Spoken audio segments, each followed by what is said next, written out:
نحمده ونصلي على رسوله الكريم أما بعد أعوذ بالله من الشيطان الرجيم بسم الله الرحمن الرحيم لا تحزن إن الله معنا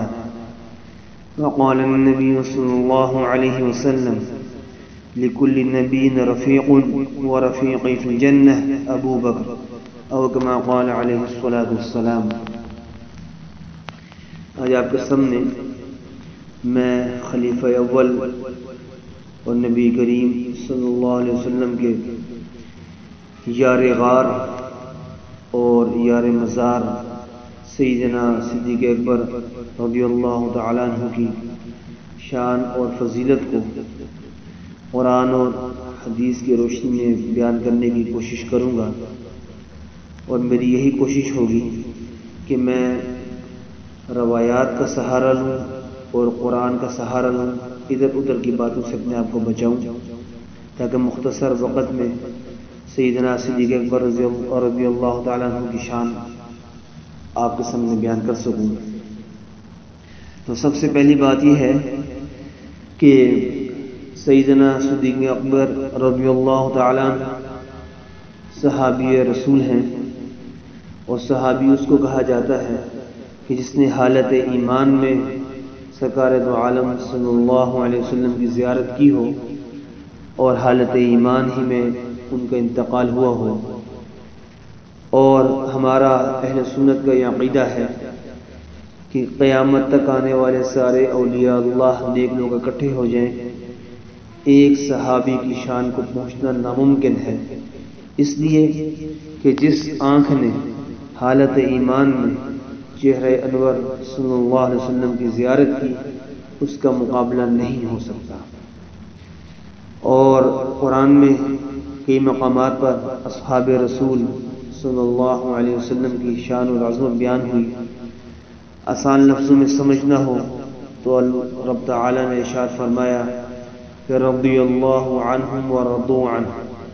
کہ یہ ایسے کمال کے لوگ تھے نبی کے شاگرد کہ اللہ فرماتے ہیں کہ میں اللہ یعنی ان سے راضی ہو گیا اور مجھ سے راضی ہو گیا۔ جس سے اللہ بھی راضی ہو اور وہ بھی اللہ سے راضی ہو تو ہمیں بھی ان سے راضی رہنا چاہیے۔ سرکار دو عالم صلی اللہ علیہ وسلم بھی راضی ہوں تو ہمیں بھی راضی ہی رہنا چاہیے، اسی میں ہماری دنیا قبر و آخرت کا فائدہ ہے۔ اور صحابہ کی شان اور عظمت میں کیا کہنا ہے، کہیں فرمایا اولئک هم الفائزون، کہیں فرمایا اولئک هم الراشدون، کہیں فرمایا اولئک هم المؤمنون حقا، کہیں فرمایا وَإِذَا قِيلَ لَهُمْ آمِنُوا كَمَا آمَنَ النَّاسُ، کہیں فرمایا وَلِلَّهِ الْعِزَّةُ وَلِرَسُولِهِ وَلِلْمُؤْمِنِينَ، ساتھ میں فرما دیے کہ وَلَكِنَّ الْمُنَافِقِينَ لَا يَفْقَهُونَ، کہ اللہ کے رسول اور اول مومنین صحابہ کرام کی عزت ہے، لیکن منافقین اس بات کو نہیں سمجھتے، نہیں جانتے۔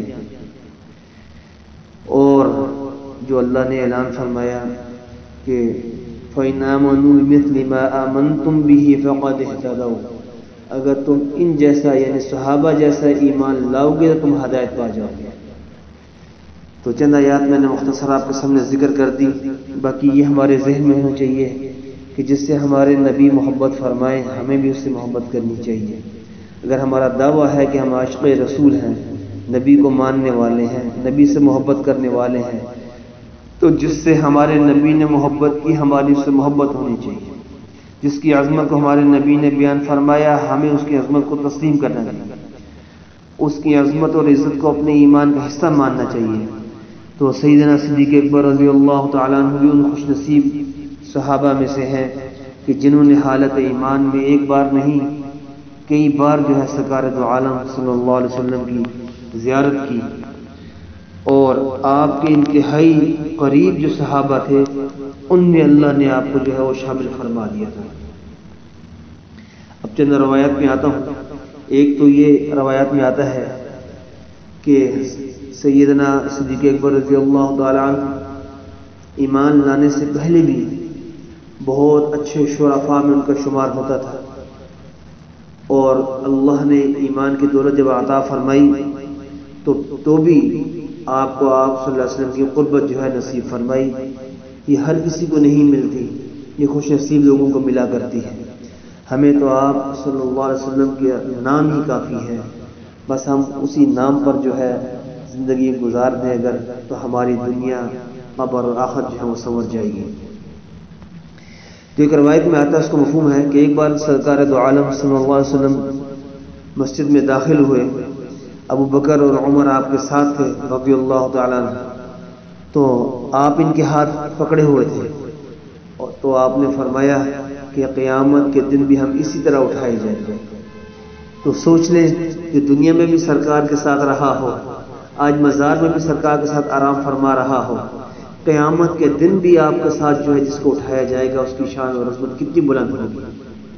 اور یہ بات ہمارے ذہن میں رہے کہ جو آپ صلی اللہ علیہ وسلم کے ساتھ آج بھی وہ آرام فرما رہے ہیں، یہ کسی انسان کے بس کی بات نہیں، یہ اللہ کا امر تھا، اللہ کا امر تھا، اور سرکار دو عالم صلی اللہ علیہ وسلم کی بھی منشا ضرور تھی کہ اللہ نے آپ کو وہاں پر آرام کرنے کے لیے منتخب فرما لیا۔ اور کتنی سعادت ہے کہ جنت کا وہ ٹکڑا جہاں پر آپ صلی اللہ علیہ وسلم آرام فرما ہے، ابو بکر اور عمر رضی اللہ تعالیٰ عنہ آپ کے ساتھ جو ہے وہ آرام فرما ہے۔ بس ان باتوں کو سوچ کر انسان کی عظمت کو پہچانے، اپنے دل کے اندر اتارے اگر اپنے ایمان کو جو ہے تقویت جو ہے وہ دینی ہے۔ اس طرح ایک اور روایت میں آتا ہے کہ آپ صلی اللہ علیہ وسلم کے فرمان کا مفہوم ہے، فرمایا ابو بکر تم غار میں بھی میرے ساتھ تھے اور حوض کوثر میں بھی تم میرے ساتھ ہو گے۔ سبحان اللہ، دنیا میں بھی ساتھ، غار میں بھی ساتھ، ہجرت میں بھی ساتھ، اور قیامت کے دن جب اٹھائے جائیں گے تب بھی ساتھ۔ جب آپ حوض کوثر میں امت کو پانی پلائیں گے تو وہ بکر جو ہے آپ صلی اللہ علیہ وسلم کے ساتھ ہوں گے۔ کیا شان و کیا عظمت، سبحان اللہ۔ اس پہ ایک اور روایت میں آتا ہے، سرکار دو عالم صلی اللہ علیہ وسلم کے اشارے کا مفہوم اب فرمایا ابو بکر اور عمر ان کے بارے میں، یہ میری آنکھیں اور کان ہیں، یعنی کان پورے جسم میں کتنے اہم ہیں، آنکھیں کتنی اہم ہیں، اس کو سوچیں۔ اور پھر سرکار کی محبت، یہ محبت بھی انسان ایسے بولتا ہے کہ آپ کو کتنا پیار تھا اپنے صحابہ سے، کتنی محبت ہے ابو بکر اور عمر سے۔ فرمایا ابو بکر اور عمر میری آنکھیں اور کان ہیں، سبحان اللہ۔ جس سے آپ محبت فرمائیں ہمارے دل میں بھی محبت ہو، اگر کمی ہے تو محبت کو حاصل کرنے کی کوشش کریں، ورنہ ایمان کامل نہیں ہوگا۔ اسی طرح ایک اور روایت میں آتا ہے،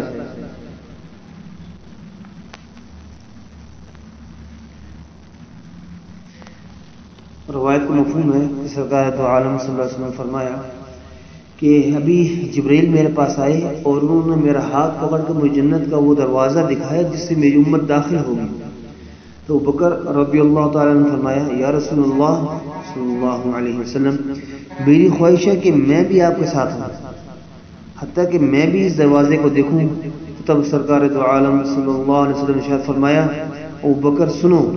تم میری امت میں سب سے پہلے جنت میں داخل ہوگے، جنت میں بھی داخل ہوگے، سب سے پہلے داخل ہوگے۔ اسی طرح ایک اور روایت میں آتا فرمایا کہ ابو بکر اور عمر جنت میں بوڑھوں کے سردار ہوں گے، جنت میں بھی ہوں گے کوئی شک نہیں، اور بوڑھوں کے سردار بھی ہوں گے، یعنی جو لوگ حالت بڑھاپے میں دنیا سے رخصت ہوں گے، وہ جنت میں داخل کے وقت تو تمام لوگ جو ہیں وہ جوانی کی حالت میں ہوں گے، لیکن وہ لوگ جو حالت بڑھاپے میں جن کا انتقال ہوا ہوگا ان کی سرداری جو ہے سیدنا صدیق اکبر رضی اللہ تعالیٰ عنہ فرمائیں گے۔ اس طرح ایک اور روایت میں آتا ہے کہ فرمایا آپ صلی اللہ علیہ وسلم نے کہ انبیاء کے بعد سب سے افضل جو ہیں وہ ابو بکر صدیق رضی اللہ تعالیٰ عنہ، انبیاء کے بعد سب سے افضل جو ہے سیدنا صدیق اکبر رضی اللہ تعالیٰ عنہ ہے۔ یہ کس کا فرمان ہے؟ سرکار دو عالم صلی اللہ علیہ وسلم کا ہے۔ اس طرح ایک اور روایت میں فرمایا جو میں نے آپ کے سامنے شروع میں تلاوت بھی کی کہ ہر نبی کا ایک رفیق یعنی دوست ساتھی ہے، اور جنت میں میرا ساتھی ابو بکر ہے، جنت میں میرا ساتھی ابو بکر ہے۔ تو جس کو جنت میں بھی آپ صلی اللہ علیہ وسلم کا ساتھ ملے تو ہمیں سمجھ لینا چاہیے کہ اس کی عظمت کتنی بلند ہے۔ اس طرح ایک اور روایت میں آتا ہے، اس کا مفہوم ہے کہ سرکار دو عالم صلی اللہ علیہ وسلم نے حکم دیا کہ مسجد نبوی شریف میں ایک روایت میں دروازے کا آتا ہے، ایک میں کھڑکی کا آتا ہے، جو بھی دروازے کھڑکیاں تھیں آپ صلی اللہ علیہ وسلم نے بند کرنے کا حکم فرما دیا، لیکن فرمایا کہ ابو بکر رضی اللہ کی گھر کی طرف جو کھڑکی ہے یا دروازہ ہے وہ کھلا رہے، اس کو بند نہ کیا جائے۔ اب یہ شان ابو بکر رضی اللہ تعالیٰ عنہ کی کہ آپ فرما رہے ہیں کہ اس کو بند نہ کیا جائے، باقی سارے جو بند کرنے کا آپ نے حکم فرما دیا۔ اور اسی طرح ایک اور روایت میں آتا ہے، سرکار دو عالم صلی اللہ علیہ وسلم کے فرمان اور سوال جوابات کا مفہوم ہے کہ ایک نے آپ نے پوچھا کہ آج تمہارے میں سے روزہ دار کون ہے؟ ابو بکر رضی اللہ عنہ نے فرمایا کہ میں۔ پھر پوچھا کہ آج کس نے مسکین کو کھانا کھلایا ہے؟ انہوں نے پھر فرمایا کہ میں۔ فرمایا کہ مریض کی عیادت آج کس نے کی ہے؟ فرمایا کہ میں۔ تو آپ ایک روایت میں یہ بھی آتا ہے کہ آج تم میں سے جنازہ کس نے پڑھا ہے؟ تو ابو بکر رضی اللہ عنہ نے فرمایا کہ میں۔ سرکار دو عالم صلی اللہ علیہ وسلم نے ارشاد فرمایا کہ جس شخص کے اندر یہ اوصاف ہیں، جس نے یعنی یہ کام آج کے دن کیے ہیں، وہ شخص جنتی ہو سکتا ہے، اس کے علاوہ اور کوئی نہیں ہو سکتا۔ سبحان اللہ، کہ جنازہ بھی پڑھا ہے، روزہ بھی رکھا ہوا ہے، مسکین کو کھانا بھی کھلایا ہے، تو فرمایا مریض کی عیادت بھی کی ہے، فرمایا کہ یہ شخص جنتی ہو سکتا ہے، جنتی کے علاوہ جو اور کوئی نہیں ہو سکتا۔ اسی طرح مشہور روایت ہے جس میں آتا ہے کہ جب آپ صلی اللہ علیہ وسلم نے مال لانے کا حکم فرمایا، صحابہ نے مال پیش کیا، عمر رضی اللہ نے آدھے گھر کا مال پیش کر دیا، تو سیدنا ابو بکر رضی اللہ تعالیٰ عنہ نے اپنے گھر کا سارا مال جو ہے سرکار دو عالم صلی اللہ علیہ وسلم کے قدموں میں جو حاضر کر دیا۔ تو اس موقع پر سرکار نے پوچھا، ابو بکر گھر میں کیا چھوڑ کر آئے ہو؟ گھر والوں کے لیے کیا چھوڑ کر آئے ہو؟ فرمایا اللہ و رسول، اللہ اور اللہ کا رسول چھوڑ کر آئے ہو۔ سبحان اللہ، ذرا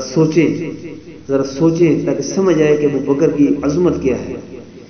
آپ اور میں کہا جائے کہ سارا مال لے کر آؤ، لا سکتے ہیں؟ سوال ہی پیدا نہیں ہوتا۔ تو کس کو اللہ نے اتنا بڑا دل دیا ہوا تھا کہ جو سب کچھ جو ہے لے کر آ گیا؟ تو اسی موقع پر سیدنا عمر رضی اللہ تعالیٰ نے فرمایا تھا، جب یہ دیکھا کہ ابو بکر سارا مال لے آئے، فرمایا کہ میں ابو بکر سے آگے کبھی نہیں بڑھ سکتا۔ اور اسی طرح ایک اور روایت کا مفہوم ہے کہ جس میں آتا ہے، سرکار دو عالم صلی اللہ علیہ وسلم نے ارشاد فرمایا، مروا ابا بکر فلیصلی بالناس، او کما قال علیہ الصلاۃ والسلام۔ جب سرکار بیمار تھے تو آپ صلی اللہ علیہ وسلم نے حکم دیا کہ ابو بکر کو حکم دو کہ لوگوں جو ہے وہ نماز پڑھائے۔ اب دیکھیں، اپنے مسلح پر انسان جب کسی کو کھڑا کرتا ہے تو کسی اس شخص کو کھڑا کرتا ہے جس کو بڑا اعتماد ہو۔ تو سرکار دو عالم صلی اللہ علیہ وسلم نے تمام صحابہ میں اس وقت اگر اپنے مسلح کے لائق کسی کو سمجھا تو ابو بکر کو سمجھا، اور ہمیں بتلا دیا، امت کو بتلا دیا کہ تمام صحابہ میں جو افضل جو ہے سیدنا صدیق اکبر رضی اللہ تعالیٰ عنہ ہے۔ اور جو آیت مبارکہ میں نے آپ سے تلاوت کی تھی، لا تحزن ان اللہ معنا، مختصر خلاصہ آپ کو سمجھ رکھوں گا کہ جب آپ صلی اللہ علیہ وسلم ہجرت فرما رہے تھے، ابو بکر رضی اللہ تعالیٰ عنہ آپ کے ساتھ تھے، اور خوش نصیبی دیکھیں کہ آپ صلی اللہ علیہ وسلم کا نام لینا ہی باعث برکت ہے، بلکہ سوچ لینا دل و دماغ میں یہ بھی ہمارے لیے باعث برکت ہے۔ لیکن عظمت دیکھیں ابو بکر کی رضی اللہ تعالیٰ کہ سرکار دو عالم صلی اللہ علیہ وسلم کو اپنے کندھوں پر جو ہے سوار کر کے لے جا رہے ہیں، تو اس جسم کی کیا شان اور کیا عظمت ہوگی جس پر آپ صلی اللہ علیہ وسلم نے سواری فرمائی ہوئی۔ جو آپ کا مبارک جسم جس کے اوپر سوار ہے، اس کی عظمت کیا ہوگی، کیا اس کی شان ہے، کیا اس کا مرتبہ ہے، اس جسم کے اندر کیا کیا برکات جو ہے اللہ نے منتقل فرما دی ہوگی۔ یقیناً ہمارا تو ایمان ہے۔ تو ابو بکر رضی اللہ کو یہ فضیلت ملی، اور پھر جب غار کے پاس جاتے ہیں، پہلے باہر بٹھاتے ہیں آقا صلی اللہ علیہ وسلم کو، غار کی صفائی کرتے ہیں، سوراخ ان کو بند کرتے ہیں، پھر اندر تشریف لے جاتے ہیں آپ صلی اللہ علیہ وسلم بھی۔ اور پھر ابو بکر کی شان دیکھیں کہ آپ صلی اللہ علیہ وسلم ابو بکر کی گود میں اپنا سر مبارک رکھ کر آرام فرما رہے ہیں۔ کیا شان ابو بکر آپ کی گود مبارک کی بھی۔ کیا انوارات آپ کی گود کو حاصل ہوئیں گے، کیا عظمتیں حاصل ہوئی ہوں گی، کیا شان حاصل ہوئے گی، جس میں سرکار تو عالم صلی اللہ علیہ وسلم کا مبارک سر آرام فرما رہا ہے۔ سبحان اللہ سبحان اللہ سبحان اللہ، ابو بکر رضی اللہ، کیا شان ہے آپ کی، کیا عظمت ہے آپ کی، کہ اللہ نے مرتبہ کو عطا فرمایا۔ اور پھر محبت دیکھیں کہ جو سوراخ باقی رہ گئے تھے وہاں آپ نے اپنا پاؤں رکھا، وہاں سے آپ کو کسی زہریلی چیز نے ڈسا، آپ نے سرکار کو جگانا پسند نہیں فرمایا، آرام خراب نہ ہو، سبحان اللہ۔ اور پھر جب آپ کی آنکھوں سے آنسو گرے درد کی شدت کی وجہ سے، تو اس وقت جو ہے چہرہ انور پر وہ آنسو گرے تو آپ کی آنکھ کھل گئی۔ آپ فرمایا ابو بکر کیا ہوا؟ تو آپ نے ارشاد فرمایا کہ ایسے ہو گیا۔ تو آپ صلی اللہ علیہ وسلم نے اسی وقت اپنا مبارک لعاب دہن ابو بکر کے پاؤں پہ لگایا۔ اللہ کی شان لگانے کی دیر تھی، درد ایسے دور ہوا اللہ کے حکم سے، آپ صلی اللہ علیہ وسلم کی عظمت سے، آپ کا معجزہ تھا کہ اللہ نے ایسے دور فرما دیا کہ جیسے کبھی اس میں درد ہوا ہی نہیں۔ اور یہ جو سعادت ملی تھی ابو بکر رضی اللہ عنہ کو آپ صلی اللہ علیہ وسلم کے ساتھ رہنے کی، تو سیدنا عمر رضی اللہ نے اس بارے میں کیا فرمایا تھا، اس کا مفہوم ہے کہ میری ساری زندگی عبادت کو لے لیا جائے اور ابو بکر کی جو وہ رات والی جو آپ صلی اللہ علیہ وسلم کی ساتھ والی جو سفر ہجرت والی رفاقت ہے وہ مجھے دے دی جائے تو میں جو ہے یعنی خوش نصیب سمجھوں گا اپنے آپ کو۔ یعنی یہ سودا میرے لیے سستا ہے کہ ساری زندگی کی عبادت مجھ سے لے لی جائے اور وہ عبادت جو ہے مجھے دے دی جائے جو ابو بکر رضی اللہ کی ایک دن کی عبادت ہے، ایک دن کی جو سعادت ہے۔ تو یہ سعادت بھی سیدنا ابو بکر صدیق رضی اللہ تعالیٰ عنہ کو اللہ نے نصیب فرمائی۔ اور جب غار میں آپ تھے کفار وہاں آپ کے بالکل نزدیک پہنچ گئے، ابو بکر رضی اللہ کو ان کے پاؤں نظر آنے لگے، تو انہوں نے فرمایا تھا کہ وہ دیکھیں، کیونکہ پریشان ہوئے کہ اب ہمیں پکڑ لیں گے، ہمارے نزدیک پہنچ گئے۔ تو آپ صلی اللہ علیہ وسلم نے ارشاد فرمایا کہ لا تحزن ان اللہ معنا، ابو بکر غم نہ کھاؤ، پریشان مت ہو، اللہ ہمارے ساتھ ہے۔ بہرحال بات تھوڑی سی لمبی ہوگی، خلاصہ یہی ہے کہ تمام اصحاب رسول اور اہل بیت اطہار ان کی عزت اور عظمت ہمارے دلوں کے اندر ہونی چاہیے۔ یہی ہم ان کی عزت اور عظمت کو اپنے ایمان کا حصہ میں ماننا چاہیے، اور ہمارا ایمان لوہے سے بھی مضبوط ہو کہ تمام دنیا غلط ہو سکتی ہے، جس کی پاکی عظمت اور صفائی اللہ کا قرآن بیان کرے، سرکار کی مبارک زبان بیان کرے، وہ غلط نہیں ہو سکتا۔ سارے اندازے قیاس آرائیاں نقطے سب تاریخ سب غلط ہو سکتی ہے، یقین غلط ہو سکتی ہے، لیکن اللہ کا قرآن ہمارے نبی کی زبان غلط نہیں ہو سکتی۔ اس لیے اصحاب رسول ہمارے ایمان کے ستارے ہیں، وہ غلط نہیں ہو سکتے۔